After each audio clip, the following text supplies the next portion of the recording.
tapi tetap perlu ininya belajar. Nah, kayak gitu. Jadi kita tahu kekuatan dan kelemahannya, terus gunakan masing-masing itu untuk mencapai tujuan bersama.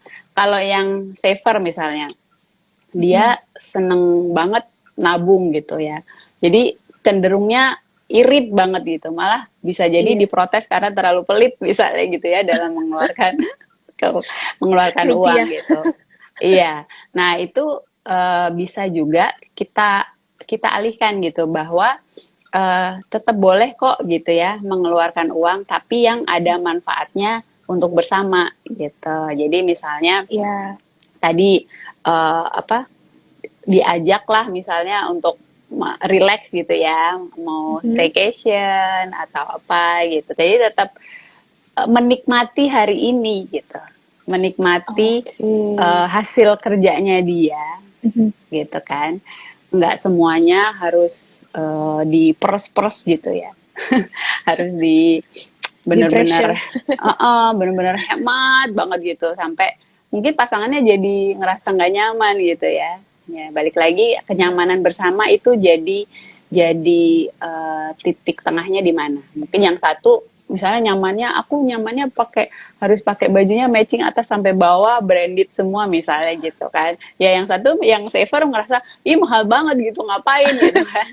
Coba deh dicari tengahnya. Oke, kamu nyaman dengan matching semua tapi nggak harus yang branded kan gitu kan, cari yang misalnya tetap Betul, bagus tapi bisa yang affordable. dinikmati affordable betul gitu Yes. ya, kurang lebih gitu sih deh. Jadi emang harus tadi terbuka menyadari kekuatan dan kelemahan masing-masing, Mhm. dibicarakan gitu kan, didiskusikan gitu, cari jalan tengahnya sih. Kalau memang benar-benar, nah itu susahnya adalah kalau tadi nggak mau menerima kondisi pasangannya itu yang sulit sih, Oh, bisa jadi yang egois ya gitu ya, Bu, ya? egois betul betul. Benar. Oke, Bu, ini Kak Santi udah ada pertanyaannya. Mm-mm. Gaji suami istri udah habis 50% untuk KPR rumah. Oh ya, income Oke, gabungan oh, 50 oke. juta per bulan. Berarti Mm-mm. 25 juta ya habis untuk KPR. Untuk KPR, oke. Malah mau nutup asuransi. Mm-mm. Premi 1 juta per bulan. Ada saran Mm-mm. agar tidak tutup polisnya nggak? Oh, oke. Oke. Ya, kita bicara, berarti kan tadi income-nya habis untuk cicilan. Sebenarnya habisnya itu kan 50% ya. Jadi kan Iya. masih ada sisa nih 50%-nya lagi untuk apa? Untuk biaya hidup kah? Atau untuk gaya hidup gitu. Jadi mungkin suami Oke. istri ini perlu meneliti ulang gitu ya. Makanya itu pentingnya bikin catatan gitu. Jadi tahu nih Hmm, pengeluarannya buat apa aja. Kalau di harus di one track. shield, iya kita bikin tuh list down gitu ya. Mulai dari cicilan. Tadi mungkin nggak cuma punya cicilan KPR, ada cicilan yang lain. Coba dicek lagi. Ada pay later nggak gitu kan? Istilahnya yang bayarnya ditunda gitu. Pakai dulu Uh, baru bayar ya gitu ya. Betul. Terus yang kedua tadi premi asuransinya ada berapa, yang mana yang prioritas. Kemudian pengeluaran rumah tangga, ya, Nomor rumah listrik, tangga. air, terus belanja bulanan gitu, terus transportasi. Kalau pasangan muda misalnya belum punya anak gitu ya, Mhm. biasanya kebutuhan gaya hidupnya yang tinggi. Itu kan gaya hidup sih Oh, kayaknya bergaya namun tak berdaya. udah udah wah, itu banyak terdeteksi gitu ya. terjadi. Mm-mm. Itu banyak terjadi. Jadi kalau kalau kita bicara gaya hidup kan sebenarnya untuk memuaskan keinginan saat ini. Tapi kalau kita Ya, bicara asuransi tadi itu kan sebenarnya untuk proteksi, proteksi ke depan ke gitu. depan. Untuk Uh-uh, jangka jadi panjang. jadi betul. Jadi kalau misalnya ini kita bicara kesehatan, in case tiba-tiba sakit gitu ya, sakit dan Mhm. berat gitu kan, apakah uangnya itu, apakah punya punya dananya untuk berobat? Kalau udah dengan gaya hidup, Oke. misalnya gaya hidupnya apa nih? Gaya hidupnya tadi misalnya beli-beli barang konsumtif. Apakah barang-barang itu bisa dijual untuk biaya rumah sakit misalnya gitu ya. Tapi kalau Oke. dengan punya proteksi kan setidaknya ada yang bisa di cover nih oleh Mhm. asuransi kan gitu. Akan lebih baik sih kalau punya asuransinya yang memang memadai sehingga bisa tercover semua. Tapi paling enggak kan sudah lumayan nih bisa menanggung lah untuk biaya-biaya rumah sakit. Balik lagi asuransinya kita harus cek juga kan tipenya seperti apa ya kan. Ada yang misalnya kemarin asuransi kesehatan yang dibelinya asuransi murni misalnya. Nah kalau asuransi Mhm. kesehatan murni itu ya nggak boleh telat bayar gitu ya. Begitu telat bayar ya otomatis akan lapse ya istilahnya tidak aktif Mhm. gitu Tidak aktif asuransinya. lagi. Jadi nanti kalau begitu udah punya uang baru mau mengaktifkan, nah nanti harus cek kesehatan lagi dan sebagainya. Lagi. Nah Benar. nanti dimulai lagi masa tunggunya dan sebagainya gitu. Jadi perlu pertimbangan matang-matang lah gitu ya. Karena tadi Mhm. udah beli asuransinya untuk komitmen jangka panjang sebetulnya ya. Gitu. Jadi lebih baik yang Oh. gaya-gaya hidup tadi ada nggak yang bisa ditekan gitu ya, dikurangi lah gitu setidaknya. Tapi kalau memang sulit gitu ya, nggak bisa nurunin gaya hidup ya mau nggak mau tadi nambah pemasukan gitu. Jangan sampai kita mengorbankan fondasi keuangan untuk sesuatu yang sifatnya keinginan gitu. Kecuali Langsung kalau kepik dia punya punya banyak ini loh ya, punya banyak terlalu banyak proteksi yang ternyata harus dilihat lagi proteksi yang dia beli tadi sudah memadai belum untuk kebutuhan dia atau berlebihan dan sebagainya. Itu juga harus ditinjau kembali sih. di-review ya, Bu, ya, polis asuransinya. Betul. Betul. Oke. Semoga menjawab Kak Santi. Mm-mm. Dia mau ke pertanyaan selanjutnya dari Kak Dewi. Untuk pasangan muda belum punya investasi apapun, tetapi langsung minta tawarkan asuransi jiwa unit link. Apakah bisa menjadi salah satu pilihan? Karena ada nilai Hmm. tunai juga yang terbentuk di asuransi unit link. Oke. Oke, kalau belum punya, nah balik lagi kalau kita bicara investasi, menyambung tadi yang udah kita bicarakan ya Dea. Pertama kan harus Iya, tahu dulu tujuannya investasinya buat tujuan. apa. Betul. Betul. Kalau tadi misalnya investasinya untuk beli rumah misalnya gitu. Mhm. Jadi udah jelas kan harus nabung untuk DP rumah. Nah, kalau nabung untuk DP rumah biasanya jangka pendek tuh, cuma setahun, 3 tahun gitu ya. Jadi akan akan kurang cocok menurut saya kalau pakai asuransi unit link gitu. Karena kan itu Oke. unit link itu kan apa yang diinvestasi, apa yang dibayarkan itu kan ada Mhm. sebagian premi untuk proteksinya, ada sebagian untuk investasinya. Kalau baru 3 tahun gitu ya, itu kan akumulasi investasinya belum memadai gitu, masih lebih banyak untuk porsi proteksinya, sehingga Proteksi. tujuan investasinya malah nggak tercapai nih, malah nggak kekumpul untuk DP Hmm. rumahnya, gitu ya. Jadi balik lagi ke tujuannya untuk apa. Tujuan. Kalau kita mau berinvestasi, gitu. Jadi jangan lari ke produknya dulu, gitu ya. Tapi Mhm. harus digali dulu tadi mau untuk apa, kapan, gitu ya. Kemudian juga profil resikonya gimana. Kalau profil resikonya dia misalnya tadi ya konservatif belum pernah investasi gitu. Nah, Mhm. menjelaskan asuransi jiwa unit link itu akan lebih sulit gitu ya karena mereka belum pernah pengalaman berinvestasi apalagi yang nilai investasinya naik turun gitu. Fluktuatif. Jadi fluktuatif betul. Jadi emang harus step by step sih kalau saya bilang untuk investasi itu. Kalau memang fokusnya uh, lebih ke gini, kalau asuransi jiwa memang fokus utamanya proteksi dulu nih, gitu ya. Jadi punya tanggungan nggak dan sebagainya. Nanti baru beli proteksi asuransi jiwanya. Tapi kalau mau untuk investasi, belajar dulu nih pasangan mudanya, ya, gitu. Belajar dulu baru investasi kemudian. Betul. Oke. Pertanyaan selanjutnya dari Kak Uli. Bagaimana jika suami istri keduanya boros namun selalu disokong oleh orang tua masing-masing? Apa yang perlu dilakukan oleh pasangan muda ini? Oke, jangan jadi orang tuanya jadi ATM-nya gitu ya. Aduh, yang aduh. yang ini sebetulnya sangat di apa ya, khawatirnya ini kalau berkepanjangan nanti kan mereka jadi nggak mandiri, kan kita nggak tahu ya sampai kapan orang tua ini bisa menyokong hidup anak-anak Oh, ini gitu ya. anak-anak. Betul. Nah, kalau mereka harus kalau mereka boros terus menerus dan kemudian apalagi itu udah jadi habit ya berarti.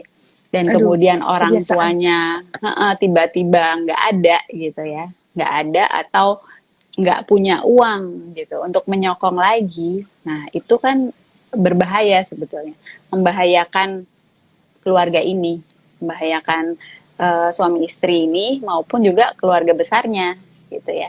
Nanti mereka bisa terlilit utang dan sebagainya. Itu malah mengerikan sih. Jadi akan pasangan muda ini perlu disadarkan gitu ya, dan orang tuanya juga sebenarnya, karena kan ini kan kayak masalah parenting ya istilahnya, Hmm. membangun mendidik anak, mendidik yang tidak tepat sebetulnya dengan menyokong terus menerus gitu. Jadi Jadinya memang nggak mandiri ya. betul, Selalu jadi rely on merpatinya bergantung orang pada tua. orang tua, Iya. betul. Jadi Bu Santi mau Jadinya jadi nggak, anaknya. anaknya tuh nanti jadinya nggak berdikari, nggak berdiri di Ya, kaki sendiri kan, ya Bu ya. iya, betul. Nanti mereka akan punya anak, nah bisa jadi Nah, akan terus seperti siklus itu gitu. siklusnya Iya, bakal, wah, betul. bahaya bahaya Akan itu. mereka akan jadi bergantung. Ya, itu tadi yang kita kita khawatirkan adalah seberapa lama orang tua akan Mm-mm. bisa menyokong terus-menerus gitu. Ya, Iya, jadi betul. keduanya nih harus disadarkan. Mulai orang tuanya ya, mulai dari orang tua kita harus bertanya sih. Jadi ini sesi, Mm-mm. harus jadi sesi konseling tersendiri nih. Kenapa sih orang Beda-beda tua, konselingnya. iya, kenapa sih bapak dan ibu terus menyokong gitu anak-anaknya? Apa yang menjadi kekhawatiran dan sebagainya, itu emang harus digali Oke. sih gitu. Karena mungkin mereka punya pengalaman buruk di masa lalu, mungkin pada waktu itu harus bekerja keras karena orang tuanya Mhm. susah payah gitu ya, nggak mampu, sehingga Mhm. mereka punya punya pandangan bahwa anak saya nggak boleh mengalami Apa yang nasib saya seperti alami. saya dulu. Gitu. Iya, Itu kalau ya itu betul-betul. mengakibatkan dia terus menyokong anaknya. Tapi kan itu nggak tega lihat cucu Nggak tega kelaparan. liatnya. Iya, Berarti harus ajarin anaknya buat mancing. Bukan kasih ikan terus ya, Bu ya? betul. Nah, mereka boleh tuh ngasih ngasih peluang gitu ya. Kalau orang tuanya Mhm. berbisnis, coba kelola bisnisnya gitu kan. Iya. Atau kasih Sampai modal ini, mungkin buat anaknya bangun usaha di awalnya, tapi ya. Tapi seterusnya orang anak yang tuanya juga jalanin harus gitu. harus kuat. Jangan terus ngelihat anaknya ini ya bisnisnya turun dikit ditambahin lagi, ya. Itu Oh sama ya, aja gitu ya. Memang harus ini apa namanya? Konsisten gitu ya, disiplin emang harus gitu. parenting. Orang tuanya yang di parenting. Orang tuanya yang perlu juga gitu. Jadi nggak hanya anaknya nih yang di apa diperbaiki masalah borosnya gitu kan. Ya kenapa mereka boros ya karena orang tuanya selalu memberikan ya, selalu Hmm, ada gitu. Coba kalau benar. sekali-sekali orang tuanya pas nggak ada gitu kan, nggak ngasih gitu kan. Itu Makasih. mereka bisa survive nggak gitu. Perlu dites juga kan. Wah, banyak nih teman-teman tesnya dari awal tadi sampai sekarang. Oke, Bu. Mm-mm. Teman-teman, oke, belum ada pertanyaan nih dari teman-teman Wancil. Ini pertanyaan dari Dea. Mm-mm. Boleh dong, Bu, bagi tips-tips gimana untuk mulai diskusi bersama pasangan. Pasangan muda ataupun mungkin ya masih Mm-mm. belum menikah tapi udah serius gitu. Iya, sebenarnya Tips-tipsnya apa aja? tips utama adalah tadi cari waktu yang enak gitu kan, cari tempat yang enak. Sebenarnya kalau masih tinggal, kalau udah tinggal berdua, artinya nggak sama orang tua kan akan lebih enak ya, mau kapan aja juga kan ngobrolnya di rumah seru-seru aja gitu kan bisa. Tapi kalau tinggal sama orang tua kan kadang harus benar-benar cari apa namanya waktu dan tempat yang enak gitu kan. Nanti Harus kalau keluar udah rumah dong, Bu. nanti kalau udah punya anak kecil gitu kan, wah udah nyari waktunya mungkin akan lebih sulit lagi gitu. Lebih Jadi susah memang, lagi. jadi memang penting nih buat yang muda-muda mulai dibiasain untuk diskusi gitu. Jadi tahu waktu-waktu yang enaknya kapan dan itu bisa diteruskan berkelanjutan gitu ya. Terus kedua ya tadi pahami karakter masing-masing, karakter Masing-masing. dalam mengelola keuangan gitu ya. Cari kelemahan dan kekuatannya apa masing-masing gitu kan. Kemudian dicari irisannya nih, yang mana yang bisa saling membantu. Misalnya yang satu lemah di mencatat gitu ya, karena orangnya nggak detail gitu. Makanya yang satu harus membantu gitu. Nanti dia kasih report kepada pasangannya nih, kita pengeluarannya Wow. sebulan tuh paling banyak begini. Jadi apa yang harus kita lakukan ke depan misalnya gitu ya. Kemudian ambil waktunya rutin aja. Rutin tadi misalnya mau sebulan sekali, nggak usah lama-lama lah, misalnya 30 menit, 1 jam gitu kan. Nggak diganggu dengan yang lain, misalnya Aktivitas lain. telepon, sambil Iya. apa gitu ya. Nggak Tetap fokus aja. nanti kan. Benar gitu ya. Jadi ngobrolnya biar enak.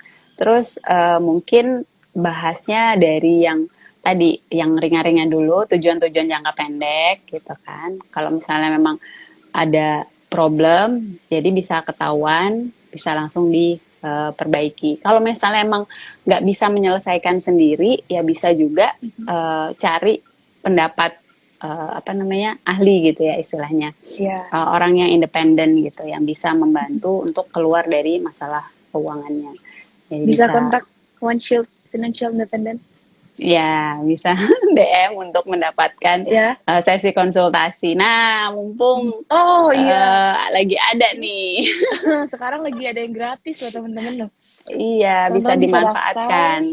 Iya, tapi tinggal 6 slot lagi. Jadi siapa cepat dia dapat. Udah berkurang 2 lagi, jadi tinggal 4 ya. Tinggal 4. Wah, Ya. ayo. Sebelum live ini habis, teman-teman daftar. Betul. Gitu. Jadi kurang lebih tipsnya gitu sih. Oh, itu tadi ya, keterbukaan, kerendahan hati, nggak egois. Gitu. Nggak egois, Ya. betul. Itu penting banget sih. Kesabaran menghadapi pasangan ya. Gitu. Oke.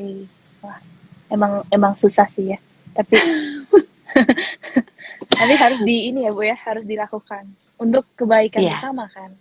Betul. Untuk mencegah perselisihan yang besar.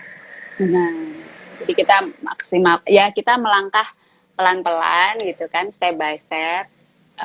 Ini aja, karena ini maraton ya. Jadi kita ya, bukan sprint ya Bu ya. Ya, jangan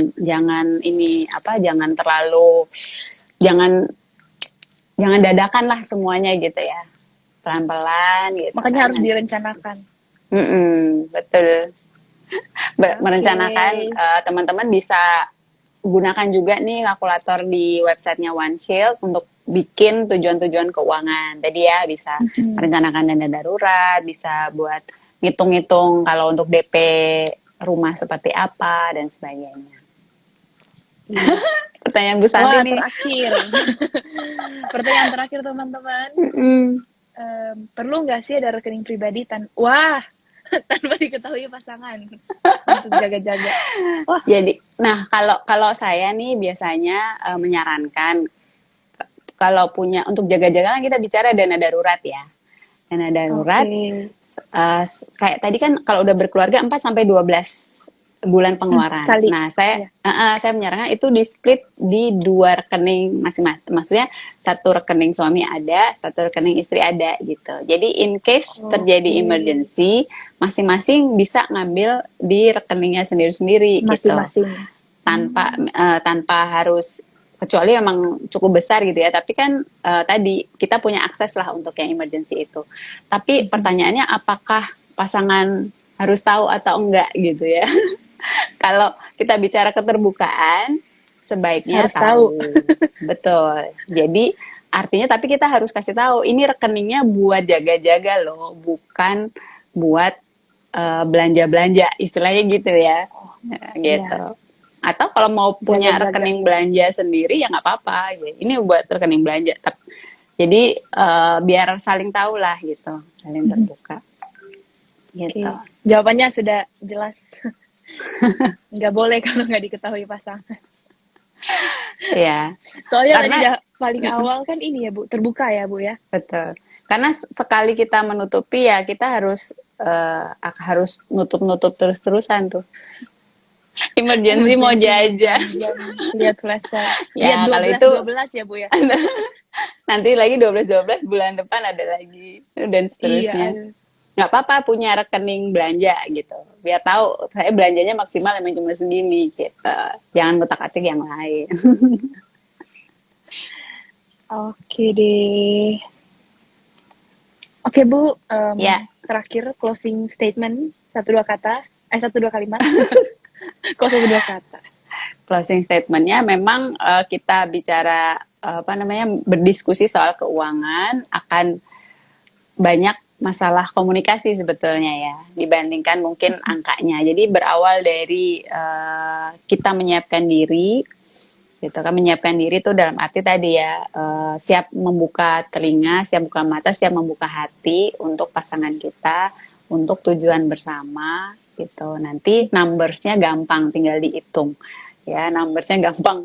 Teman masalahnya tadi ya menyelaraskan dua pribadi yang berbeda inilah yang akan perlu waktu ya istilahnya.